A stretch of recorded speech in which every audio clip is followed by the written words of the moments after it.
Alright guys, we are going to take a look at a concept called Isoelectronic Series. So today in class we were able to explore things like atomic radius and ionic radius and the electron configuration of an ion. So all of this is just extensions from those concepts. So we are going to take a look at what an isoelectronic series is, and then some examples, and then how we also compare the radius of ions and atoms to decide which one is larger.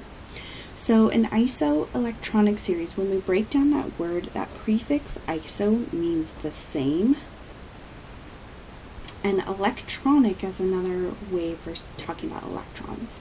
So when we say an isoelectronic series, it is a series or a group of atoms or ions with the same electron configuration. Okay, so the electron configuration of one atom will look the same as another one. So let's take a look at some examples at how we deal with this.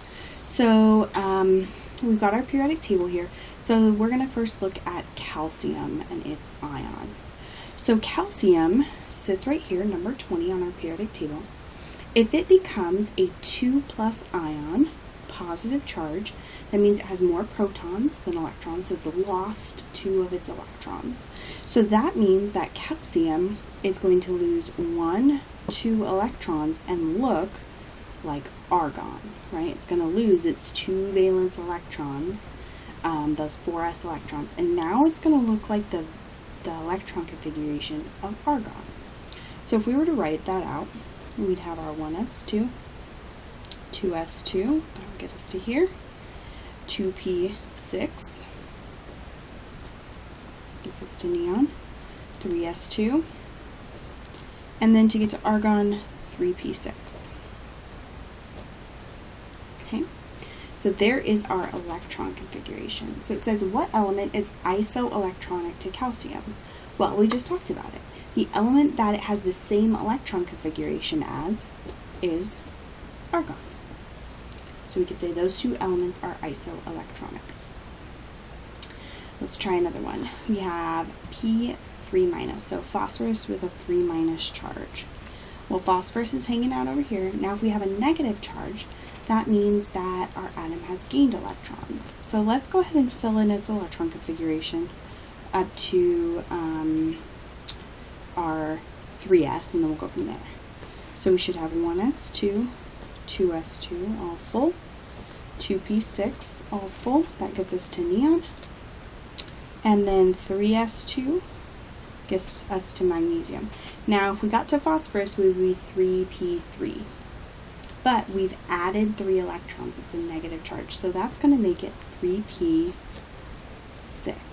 right? It would have been 3p3 if it was just plain old phosphorus, but we add 3 electrons to make it the ion's electron configuration. Well, what does that one look like? When we add those 3 electrons, it's going to also look like argon, right? If we counted these electrons, 2, 4, 6 is 10, and 8 is 18, element number 18 is argon. Same thing as calcium. So we could say that calcium, 2+, phosphorus, 3-, or the phosphide ion, and argon are all isoelectronic to each other. So those are an isoelectronic series. So when we want to identify and find other atoms or elements that are isoelectronic, we can think about what element we're looking at and then how the other elements might lose or gain electrons to look like it. And this typically happens a lot, and we compare a lot with our noble gases, because when something becomes its ion form, typically it's going to try and look like a noble gas because they have all of their electrons. So it says, what are 3 ions isoelectronic to krypton? Well, if we look on our periodic table, here's krypton. So we could look at things, I always like to start kind of with its neighbors, the things nearby that might gain electrons to start looking like krypton, right? So right next door it has bromine. Bromine has 35 electrons, so to look like krypton, it would need 1 more. So it's going to get that extra electron and be a negative ion. So bromine would be a good example of an isoelectronic ion to krypton. We could also look next door to that at selenium. Selenium has 34 electrons, 34 protons. If it gained 2 electrons, now it will look like krypton, and it had a 2- charge. So we could say selenium 2-. Now we need to make sure that we're still, following the rules of the groups, things like that, like everything, as we talked about in class in the previous group, group 17 is going to have a negative charge. This would have a 2- charge, 3- charge. But when we get to carbon's group, there's all kinds of stuff happening, so we leave that. So we wouldn't want to go too far back. Now the other place we can look is the next row. So from krypton, which is number 36, we can go to number 37, rubidium. And for it to look like krypton, it needs to lose an electron. So for rubidium to lose an electron, it's now going to have an extra proton. One more proton than electrons. So rubidium with a positive charge would be another example. Something isoelectronic to krypton. And we could write out all of their electron configurations for these ions, and we would see it would be the same as krypton. If you wanted one more, we could do strontium next door. Strontium is going to, again, metals on the left, they're going to lose their electrons. So strontium would have to lose 2 electrons, become 2 positive, to look like krypton on the other side. So we'll throw that one on here too. Strontium with a 2+ charge. Okay, that says 2+.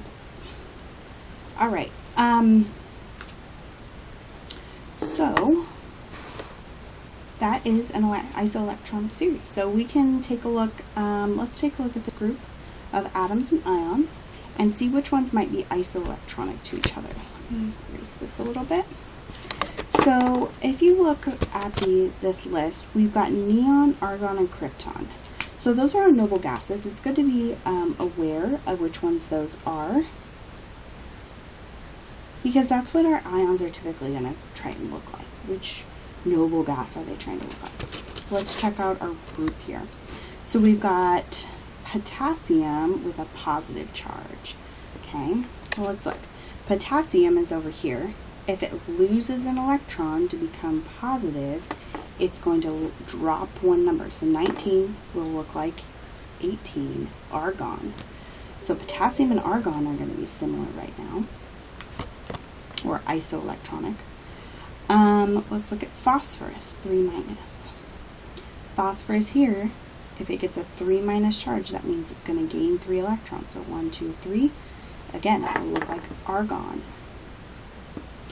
Sulfur with a 2- charge. Sulfur's right here. If it's 2-, it's going to gain 2 electrons, and again, look like argon. And then we have chlorine with a negative charge. Again, gains 1 electron, looks like argon. So all of these are trying to look like argon. So argon is our main one, and all of these ions are isoelectronic to it. Okay, they all have the same electron configuration. Now the other thing we can do when we're dealing with our isoelectronic elements, we can look at their size and compare the size of these different ions. Now, just because they have the same number of electrons doesn't mean they're the same size, because electrons aren't the only thing that dictates size. The other thing that dictates it and changes things is where those electrons are, so their energy levels, and how many protons are in the nucleus. Now, if they're all isoelectronic, they all have the same electron configuration, they're all going to have the same number of energy levels. So really the only thing that's influencing a series like this is the protons and how strong that pull of the protons is on those electrons. So comparing radii of isoelectronic elements, since they all have the same number of electrons, the only influence is the number of protons. Now, if we think back to our Coulombic attraction discussion, we found that more protons is more attraction. Right? More protons equals more attraction. So we want to be able to compare our number of protons with each of our elements to determine which one would be a larger or smaller radius. Now, more protons, if we think about that, that's going to be more attraction.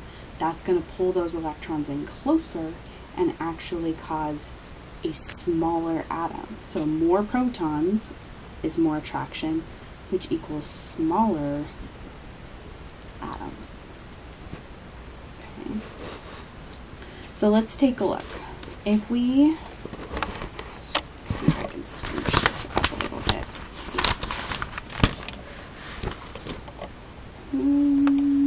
There we go. Okay, so we want to compare sulfur ion, S2-, with potassium ion. So let's take a look. Sulfur 2-, sulfur's over here. With a 2- charge, that's going to make it look like argon. Right? It's going to gain 2 electrons and look like argon. Potassium, number 19, with a positive charge, is going to lose one of its electrons. So instead of 19 electrons, it's going to have 18. So again, looking like argon. So that means both of these elements have 1, 2, 3 energy levels, because they're on the third row, in terms of their number of electrons. So they both have 3 energy levels. We can picture the atom, its protons, and its 3 energy levels around it. Now, number of protons doesn't change. Sulfur is number 16. Potassium is number 19. So the more positive charge we have in there, the closer it's going to pull those electrons in towards the nucleus, and it's going to shrink the size of that atom. So if we want to know the larger element, then it's going to have less protons. So that means sulfur is going to be bigger than potassium in terms of its radius. Sulfur has less protons, so those electrons have less attraction, are able to spread out. Let's try another one. Nitrogen and fluorine. Alright. So nitrogen 3-. Here's our nitrogen. If it gains 3 electrons, 1, 2, 3, it's going to look like neon. And fluorine with a negative charge, here's fluorine. Negative charge, it gains an electron, it's going to look like neon. So they both look like neon. Neon's in the second row. So they both have 2 energy levels with their electrons, both full. Now, nitrogen has 7 protons, it's number 7, and fluorine would have 9 protons. So again, more protons is more attraction and gives us the smaller atom. So our larger one, based on the question, would be nitrogen, because it has less protons, less attraction. Alright, hopefully that's starting to make sense. So if they're isoelectronic, we're really comparing not the electrons to each other, but the protons, and figure out which one's got more pull and is shrinking that atom down to a smaller size, which one has less protons, less pull, less attraction, is allowing the atom to be bigger. Now, the other thing we can look at is just if we're given 2 random elements that aren't necessarily isoelectronic, how do we really compare their radii? So if ions are not isoelectronic, then the number of energy levels can help determine which is larger. Okay? So we can take a look at a couple of these atoms. Let's look on our periodic table here. So we want to see which one's larger, chlorine, negative, or oxygen, negative. So chloride or oxide ion. Alright, well, chlorine with a negative is going to look like argon. Oxygen with a 2-, 1, 2, it's going to look like neon. So if we think about this, neon has 2 energy levels, argon has 3. Alright, so if oxygen starts looking like neon, it has 2 energy levels. Chlorine starts looking like argon, has 3 energy levels. Well, the larger radius is going to be the one with more energy levels, chlorine. Right? But we always want to think about this in terms of what atom are they looking like in terms of their electrons as well. Because we don't want to assume that it has the same number of electrons that it started with. If we lose electrons especially, we can lose a whole energy level, and this is a good example. Calcium 2+ or selenium 2-. So calcium is here, and selenium is over here. They're in the same row. So if we did the normal, if they weren't ions, it was just calcium and selenium. Selenium would be smaller because our atoms get smaller as we go to the right. They start to shrink as we get more protons. We're adding the electrons to the same energy level, all of that. So we might say that selenium is smaller. However, we've changed the number of electrons. Calcium here became calcium 2+. So it lost 2 electrons and now looks like argon. So calcium only has 3 energy levels. Selenium, however, is becoming a 2- charge. It's gaining more electrons to look like krypton, which has 4 energy levels. So if these weren't ions, if they were their normal calcium and selenium form, calcium would be bigger. But in their ion form, selenium is bigger because it has an extra energy level than calcium does. Okay. Now maybe the last thing that we could look at is, I'm trying to think if there's anything else. Maybe comparing two atoms that have the same number of energy levels, but aren't isoelectronic. So maybe, let's see if I can come up with one. Just kind of hard because really when you change your energy levels, you're changing your. Actually, I don't think that would happen. So really, we either are looking at isoelectronic and we're going to compare the number of protons, or we're looking at energy levels. Now, if you're just like, I don't remember which one it is, start with energy levels. If one has more energy levels, it's going to be bigger. If they have the same number of energy levels, then you're going to start looking at those protons. Less protons, bigger atom. Okay?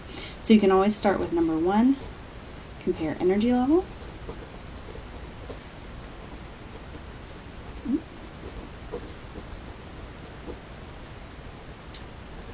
More equals larger.